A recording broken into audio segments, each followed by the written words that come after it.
why did you get into acting? Um, I don't know if I can answer why. You know, I mean, it's sort of like the question is, yeah, I've just always, like, since I was little, I've been kind of obsessed with comedy. Like in second grade, my second grade speech was that I wanted to grow up and be a comedian. But I didn't start till late. I played in a band, and I was a photographer for a while before that. And I think part of that was just I didn't have confidence, and I didn't have exposure. I tell myself now, or then I told myself I didn't have exposure, but I really think it was just sort of like a lack of confidence that I could do it. And then the longer I waited, the more it sort of became this mountain that I needed to climb. But I guess why is just I realized that in terms of humor and comedy and that perspective on the world, that's how my brain kind of works. Yeah. So for me, it was, it felt like an extension of myself that I wanted to experience more, you know? Yeah. You mentioned that you kind of pursued comedy and that led into acting. Do you think you'd like to maybe take on more serious roles in the future? I think so. I mean, I'm auditioning for them, which is very strange during pandemic because it's just self-taping and you just sort of put, send it off and don't see anybody. It's very bizarre. Yeah. I think so. I don't know if I would.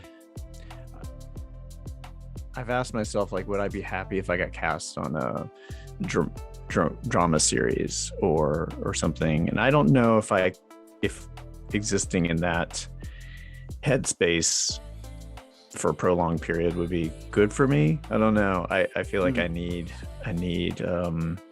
there's something very therapeutic about comedy and how it kind of flips reality. And I think for some people, drama is therapeutic in that it provides a certain amount of control over, what can be kind of harrowing situations or emotionally challenging situations or, that kind of thing.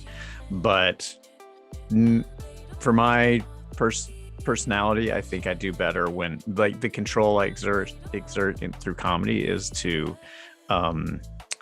take some power away from it. You know what I mean? If that makes sense. Right. Kind of, yeah. I mean, it's fascinating to me, people who, I can't imagine being like a, I don't know, like a De Niro or any of these people who go so deep into a character that they're just Daniel Day-Lewis. They just exist in that space for that long because it's tiring. I mean, I have done a little bit of drama. I did an indie movie that was set in the porn world, and there were some days that were just like really intense, just playing a scumbag, and it's sort of, I don't like bringing that home too much. So that being said, if there are any casting directors watching, I'll do anything. So it's like you get so invested in a role that you don't think you could live too much in the serious world. I don't know if it would be that I invest so much. I know I'm an empathetic person, and that is one reason that I think I have some marginal skills in acting, is that I can identify and empathize with a character no matter what. Like, I had to audition for kind of like a racist, and I had to have some compassion and identification with somebody who, he doesn't know it, or he didn't know it, but he comes from a place of abuse and anger that he's shielding himself from by having power, through racism. He has Yeah. power over other people, he thinks. So that takes away his own pain. But that being said, I could not even imagine tolerating someone like that. So it's strange. So to answer that, I'm just babbling. It's early here. It's sort of like, yeah, I think it would be tough for me to shake it off when I went home and then kind of get back in that headspace. Right. But that being said, I would love the opportunity. It's just a question of probably I there's a learning curve to it that I would eventually get to a point where I'm like, okay, I can go into this headspace and be here, and then when I need to remove myself from it, I can. Yeah. But my daughter would not want me to play a racist. She would never forgive me. Oh yeah, no, that's fair enough. That'd be weird. Yeah. So I wanted to talk a little bit about because I think one of the first things I knew you from was the College Humor sketch, If Google Was a Guy. Right. How did that role come about? Because I imagine it's a bit of a niche, like a YouTube character, if that makes sense. Yeah, there used to be sort of a rival platform called Funny or Die that Will Ferrell and Adam McKay started right when kind of people were like, oh, viral videos, everyone should just make it. And they made it as basically like a sandbox. They were like, if you have videos, come and upload them. And then they started to produce stuff. Yeah.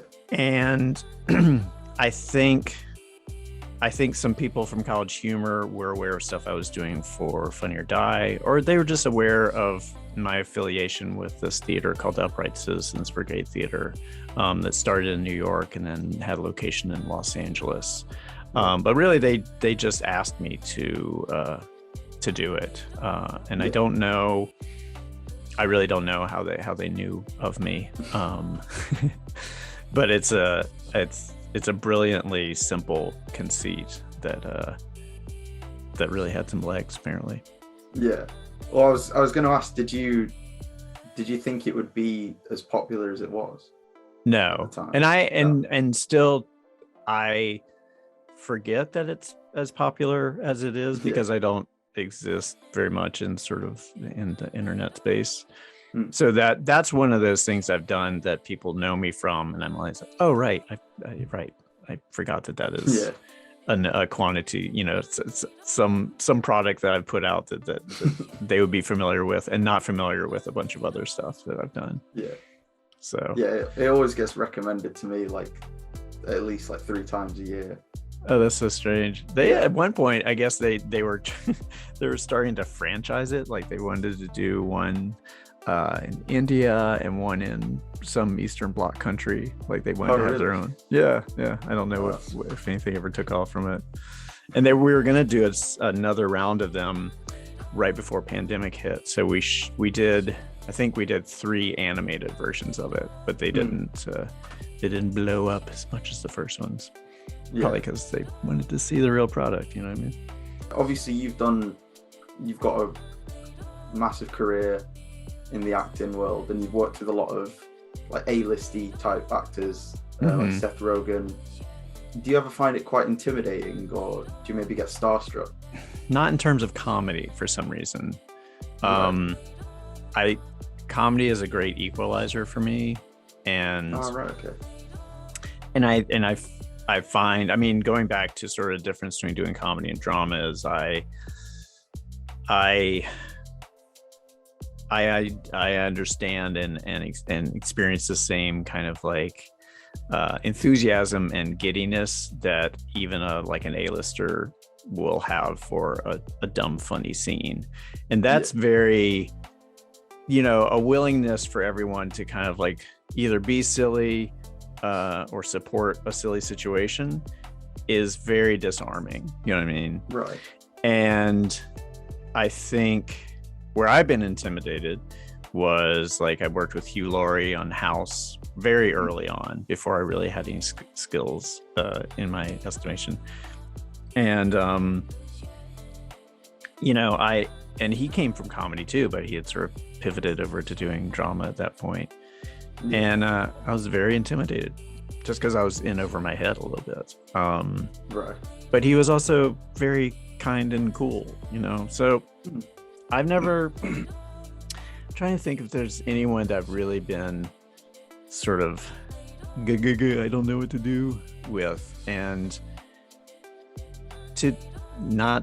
there hasn't been one, because the other thing is, like, it's my job and there's no room for it, you know what I mean? There's no room for sort of like a fandom shutdown if you have to sort of sit across from someone. So in those, when I have been like, oh god, this is kind of a big high stakes thing, I've just been like, okay, we have a job to do. We both have a job to do in this scene. We are the plumbers hired to fix this mutual sink, and that just that carries me through, Yeah, no, that's fair enough.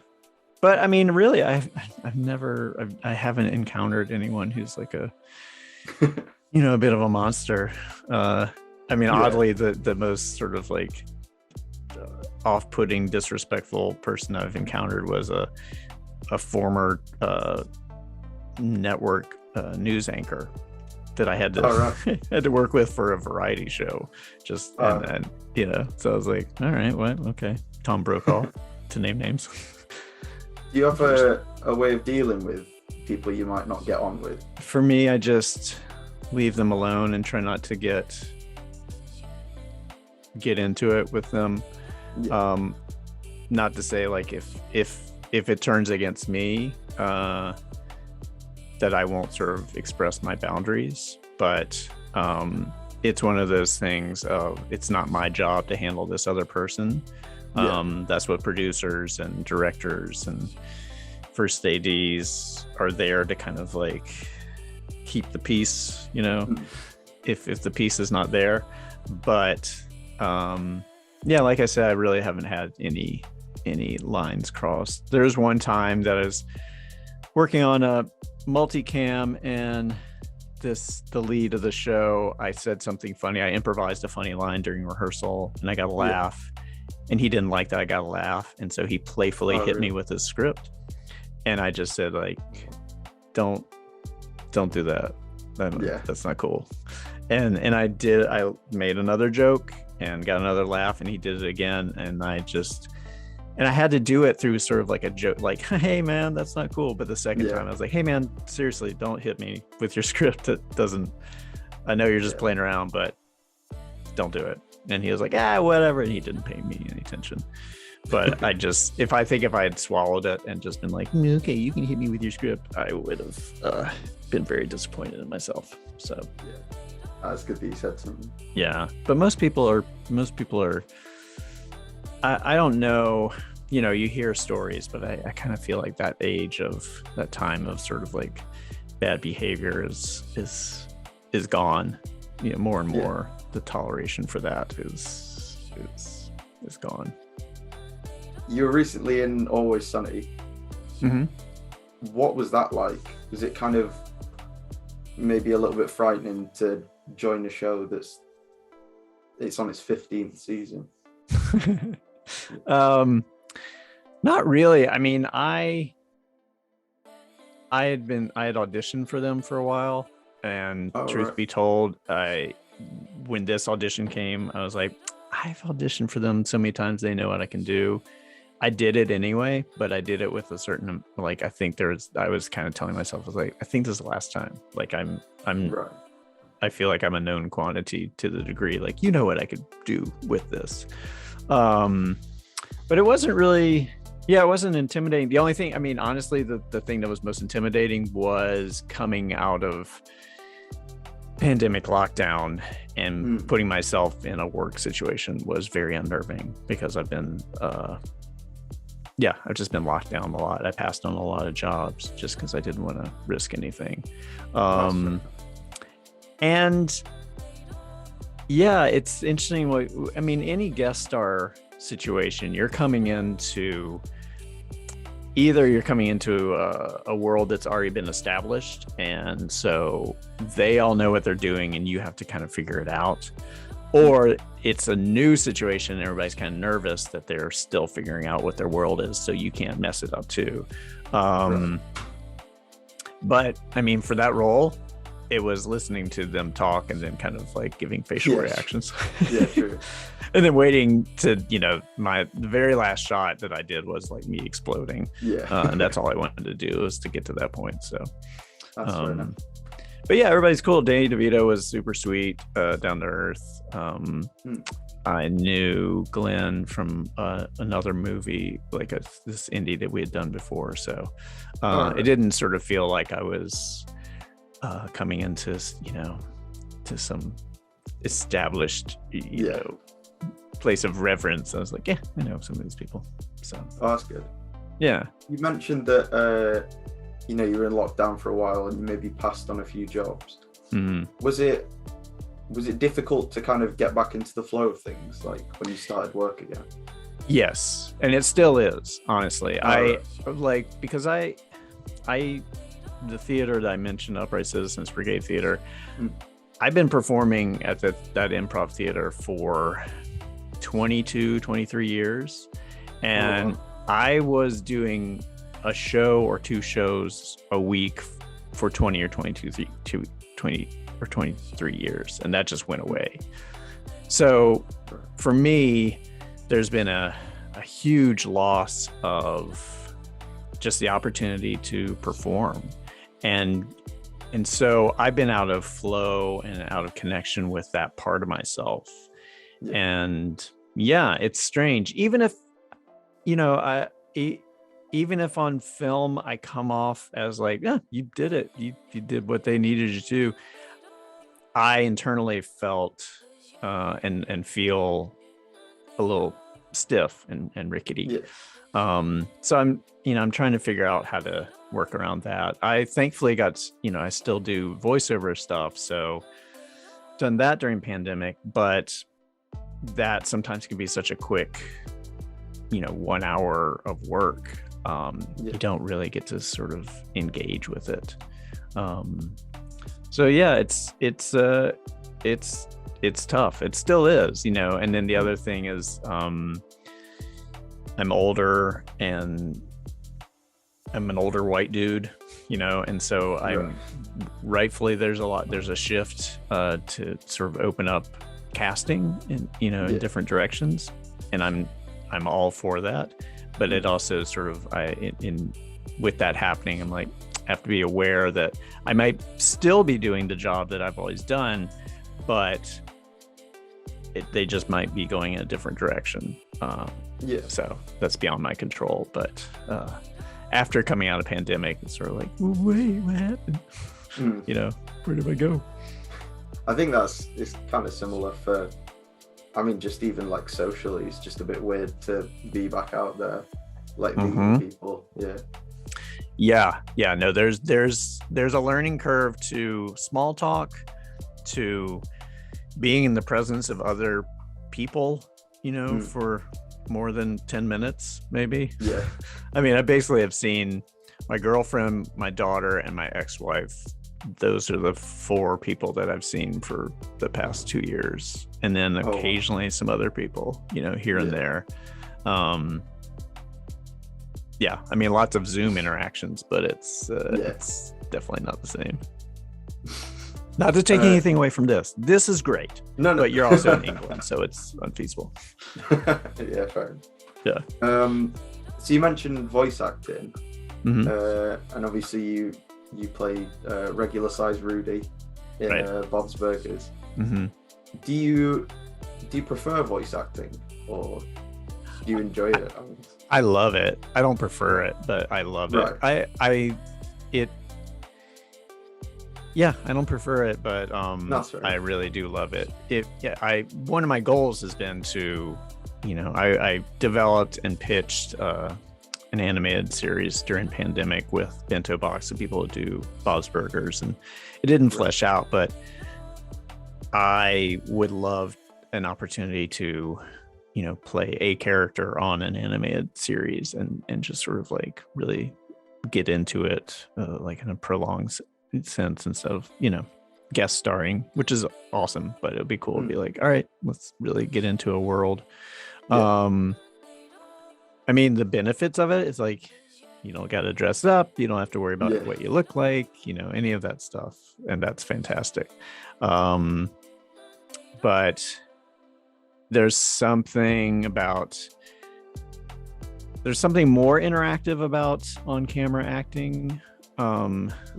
It's more of and I always kind of lean towards community effort for projects.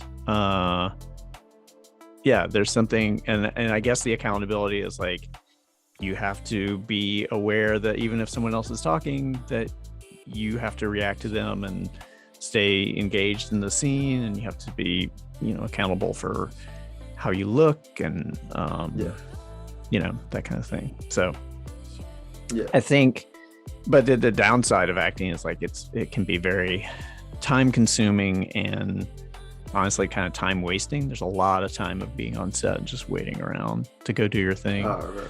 So, and the older I get, the more my time is kind of precious to me around with my daughter and my home life and stuff. So it has to be something I really want to do if I'm going to give that time to it. Yeah. So that's fair enough. Yeah. But cut to me in, I don't know, maybe 2 years. And I'm like, oh God, just only voiceover. I don't care. Yeah, maybe. Yeah. So on Bob's Burgers, did you get to decide the voice for Regular Sized Rudy? Yeah. And they just called me up and said, hey, do you want to do this part? I don't know how they knew me either. It's sort of like the Google is a guy thing. I just got a call and they're like, do you want to do this? I was like, sure. And I just premiered the voice at a table read. They didn't know what I was going to do or how I was going to do it. And I think if you listen to the original one and now I pitched it up. He sounds a little bit tinier and stuff. I've just gotten better. I think I've gotten a better sense of the character. But yeah, I was kind of amazed. I was like, so I just do it at the table and you either say yes or no. And they said yes. So. Oh, wow. Yeah, it was good. That was definitely one of those moments where I was like, oh, okay, well, I think I just killed that. So that's cool. Does it hurt your throat a lot doing the kind of pitchy voice? No, I don't know why. It's it's strange because I have kind of a baritone voice, but I guess I'm good at clenching the back of my throat to kind of create it. So obviously you've done movies and you've done a lot of TV. Are there any big differences between filming the two?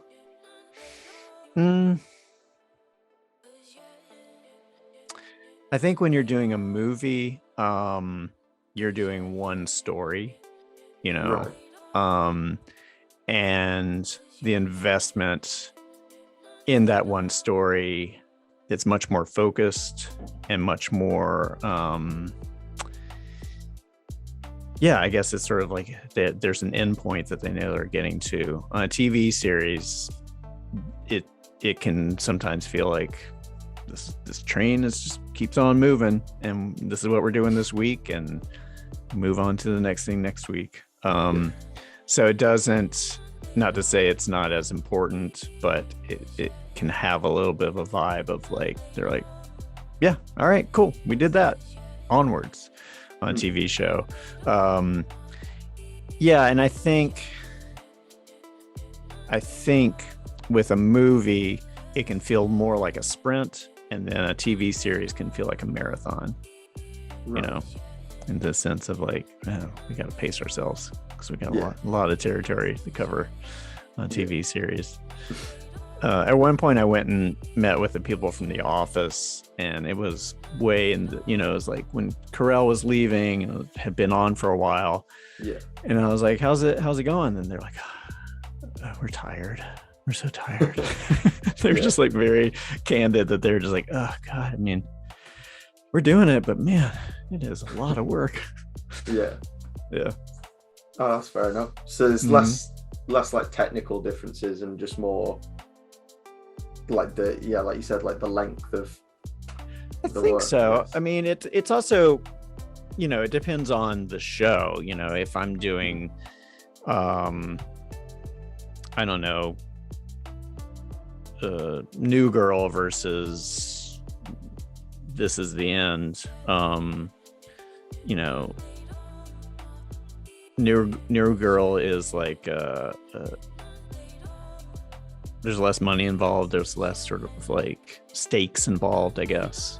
I think that's the other thing with the movie is like they're like, yeah, we got, you know, we're putting all of our eggs in this one basket and hopefully this is going to work out.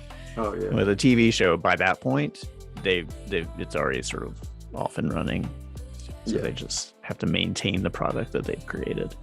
But I mean, I honestly, like, now TV series are like movies, especially dramas. That's true. You know, because they'll take a month to shoot one episode of like a drama series if it's an hour. So, in some movies, I just did a movie before Christmas that shot in 10 days. So, oh wow. Yeah, that one was a sprint. I'll say that for sure, with a lot of stumbles. So you've also done some like other interviews with much bigger people than myself, like like Conan and Stephen Colbert. Is that quite intimidating, with like all the cameras in your face and like between you and the audience? Yes. Right. Fair enough. Yeah, that's I mean, those are both like life sort of like bucket list things I wanted to have happen. So I was really excited that happened. And I used to do a lot of bits for Conan back when it was in New York, when it was late night with Conan O'Brien. So I was familiar with him, and he was familiar with me in that he was like, have we met before? I was like, yeah, we met like 20 times. It doesn't matter. You know, I was like dressed like a lobster or whatever, some weird bit that I was doing on your show. But yeah, I mean, Colbert is that was I mean, super exciting but intimidating, and it goes by in a flash. And it's a very weird, artificial, intimate thing that you have to do, where you just sit down in a room, like a theater of people are just watching you chat and instantly connect with somebody. But he is so sweet and great at that, at just making you feel like you're really special. I'm really psyched you're here, and you know, that kind of thing.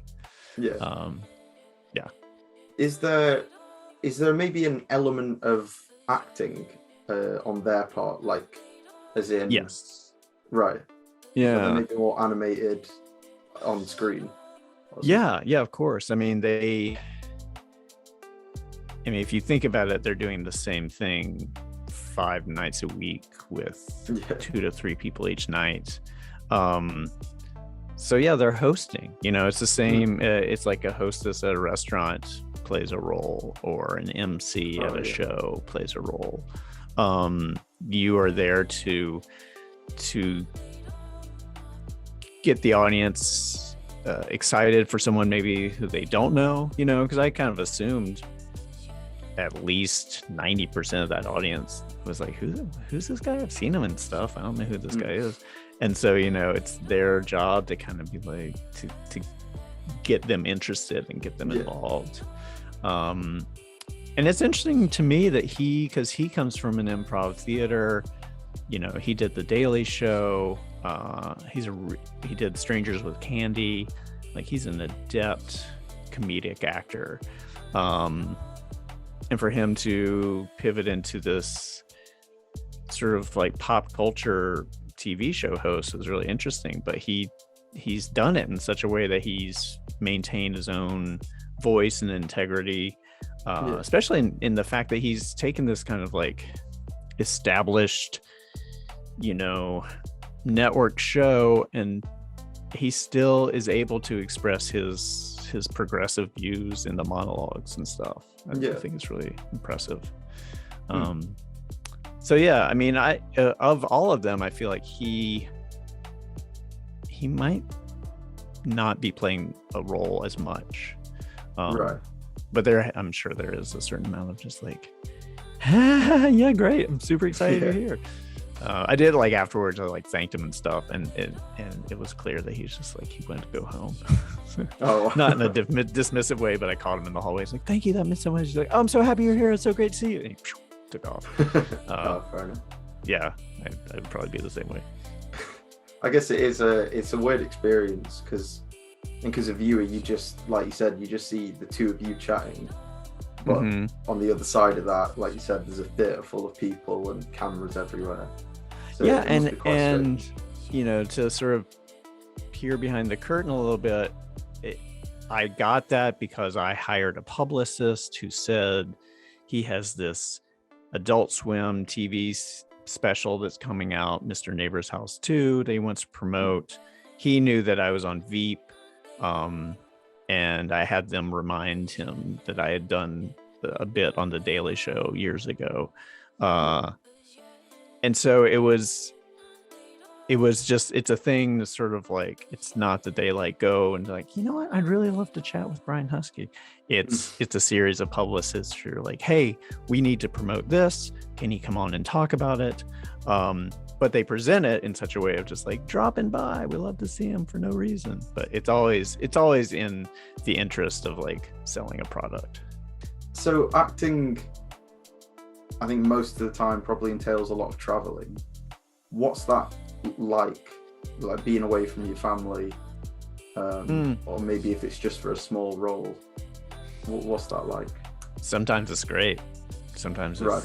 Yeah, I mean, right now it would be great to get out of my house. Yeah. I would love to leave. And I did get to, like, right before Omicron hit, we shot this thing in Santa Fe, and so I got to go and be out in the world for 2 weeks for the first time in a while, for more than I'd gone away for like little trips and stuff, but this is sort of like the most prolonged thing. And so sometimes it's great, sometimes that part of the experience helps me go into like a sense of being not myself but being the character, because there's a neutrality to like living in a hotel room. You just like, well, yeah. I get to be this guy, and then I come back and I don't have someone expecting me to be a dad or boyfriend or anything. I can just sort of like exist in that. But then when I did a series for TBS called People of Earth, and that shot in Canada, in Toronto, for 2 different seasons, and that was challenging just in that I didn't get to see my daughter for long stretches, and it puts a lot of burden on my ex-wife to sort of like take change her schedule around having our daughter instead of every other week, like for 3 months, and financial stuff. So there's good and bad. I can't imagine. I have friends who will go and they're gone like 9 months out of the year, and thankfully it hasn't, I haven't sort of been faced with that kind of thing. But it can be great. It got me to go to Mexico and Canada and all over the United States and stuff, so that part can be really great. It does sound it. Do you get a lot of freedom and time, I guess, to kind of explore the places you travel to, or is it just, it depends. It totally it depends on the schedule. Like right. this last movie, I at first they give you a schedule, a shooting schedule, and like, here are your days off, and that just changed every single day. And it got to the point where I was supposed to have, I don't know, 5 out of the 13 days off, and I ended up with like 1 afternoon off. So that kind of, and it was right before Christmas. I was like, I have to shop. So yeah, it totally depends. There's no standard. And sometimes, I have friends who will have small roles in a movie or something, and they'll go and they'll just have tons of time off, because they'll come in for an afternoon and shoot their 2 lines that they have to do, and then it doesn't make budgetary sense for them to travel all the way back home, so they just keep them there. That's fair enough. And so I think that gets into a tourism trap. I know some people worked on a show in Fiji, and I was like, "Oh, Fiji, that sounds so great." They're like, "Nope." Fiji is great for a week because it's just one tourist island, basically. Yeah. And he's like, but if you're there for a month, it is Groundhog Day. It is just, you start to resent beautiful blue water and sort of hotel accommodations. That sounds strange. Yeah, I know. Yeah. I was like, oh, poor baby. Sorry that happened. What has been your favorite role out of your career, if you could narrow it down?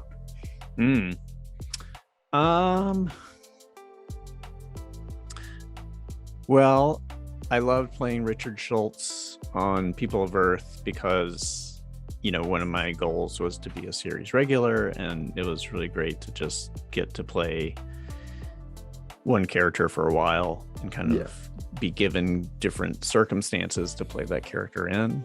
I love that. I love just being part of Veep. I just think that that's like an amazing series, and everyone involved was fantastic. So that experience was great. And then I really loved playing Chet on Children's Hospital because it's just like such an insane, like he was this paramedic who may or may not be a serial killer, but he's also really sweet. And that was just like such an insane world to play in. So and I currently love playing Regular Sized Rudy. So I had to answer your question. I don't have a favorite. Fair enough. No, sorry. Yeah, each one sort massive of has amount of roles. Yeah. And then I forget a lot of stuff that I've done until I'm reminded of it. All right. I mean, I'm not saying that sort of like it's like the vast quantity, but a lot of them, the end result is you sort of see like, oh wow, so you're in this show and in that show, and that's really cool. And the perception is that you're part of this thing for like an invested amount of time. A lot of them are just like one day of work or half a day or something. So they kind of the jobs I've done that I sort of spent more time being there stick with me a little bit more. Like playing in Preacher, I played this character who in the pilot, and I got to be there for a while and just be in a bunch of different scenes and situations and stuff. And that sticks in my memory more than some of the other like one-off stuff that I've done. Yeah. So, but I'm old too, so.